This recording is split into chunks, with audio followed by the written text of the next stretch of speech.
Hello everyone, welcome to the Mind Map series of Drishti IAS. I am Ritu and today's topic is National Freedom Movement and Emergence of Gandhiji.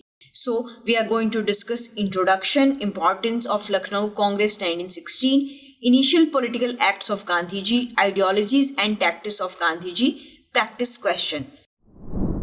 So coming to the introduction part, the Indian independence movement was a series of historic events with the ultimate aim of ending British rule in India, also known as British Raj. Mahatma Gandhi's contribution to Indian freedom struggle was immense. His philosophy of non-violence and civil disobedience, his tactics of non-cooperation and civil disobedience, and his leadership united the Indian masses, which ultimately forced the British to confront the demands of the Indian people. Mahatma Gandhi became the undisputed leader of the national movement. Mahatma Gandhi is perhaps the most widely recognized figure of the Indian national movement for his role in leading non-violent civil uprisings. Coming to the importance of Lucknow Congress 1916. In 1916, Mahatma Gandhi attended the annual session of the Congress held at Lucknow. This session, presided over by Ambika Charan Mazumdar, was unique in many respects. It also brought about an understanding between Muslim League and Congress for joint fight and drew up a constitution for the Congress. By this time, Gandhiji had been able to enter into many hearts and reserve special place for himself. In this Congress session, some persons from Bihar met Gandhiji and spoke to him about hardship of the workers were suffering at the hands of British indigo planters. Coming to the initial political acts of Gandhiji.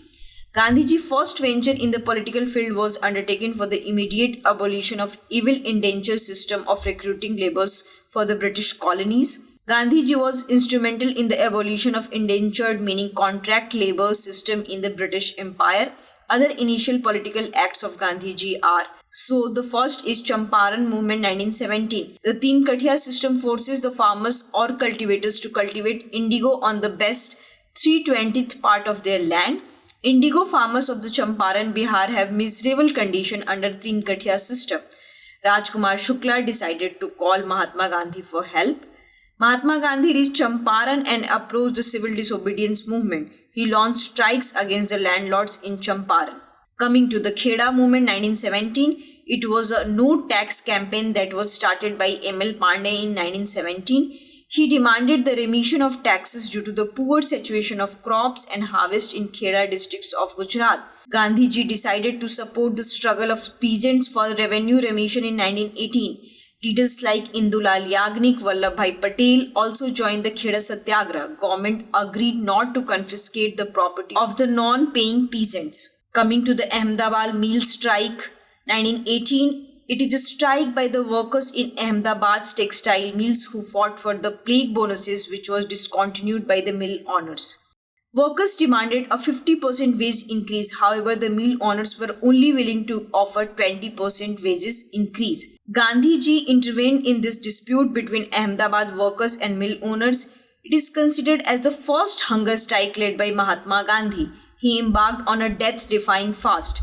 At this time, Sardar Vallabhbhai Patel quit his lucrative legal profession to support Gandhiji. In the end, the tribunal awarded the workers a 35% wage increase.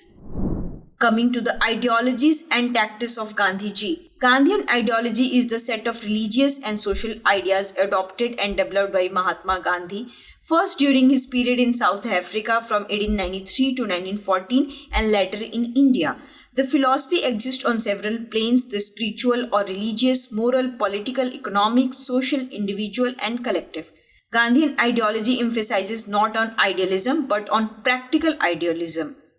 Gandhiji developed these ideologies from various inspirational sources like Bhagavad Gita, Jainism, Buddhism, Bible, Gopal Krishna Gokhale, Tolstoy, John Ruskin, among others. Major Gandhian ideologies and tactics: truth and non-violence.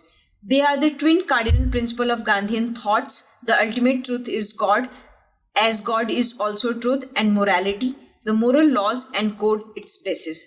Non-violence is understood by Mahatma Gandhi to denote active love, the pole opposite of violence in every sense. Non-violence or love is regarded as the higher law of humankind. Coming to the Satyagraha, it means that the exercise of the purest soul force against all injustices, oppressions and exploitations. Gandhiji called his overall method a non-violent action and satyagraha. The origin of satyagraha can be found in Upanishads and in the teachings of Buddha, Mahavira, a number of other great including Tolstoy and Ruskin. Sarvodaya. Sarvodaya is a term meaning universal upliftment and progress for all. The term was first coined by Gandhiji as the title of his translation of John Ruskin's tract on political economy, Unto the Last. So, coming to the trusteeship. Trusteeship is a socio-economic philosophy that was propounded by Gandhiji. It provides a means by which the wealthy people would be the trustees of trust that looked after the welfare of the people in general. Coming to the practice question. So the practice question is Gandhiji salt satyagraha is also known as, your options are non-cooperation movement, civil disobedience movement, Champaran satyagraha, quit India movement. Coming to the mains question. What was the Mahatma Gandhi's contribution to Indian freedom struggle and how did his ideologies and tactics shape the course of India's struggle for independence? So you have to practice this at your home. I hope you like this lecture. Thank you.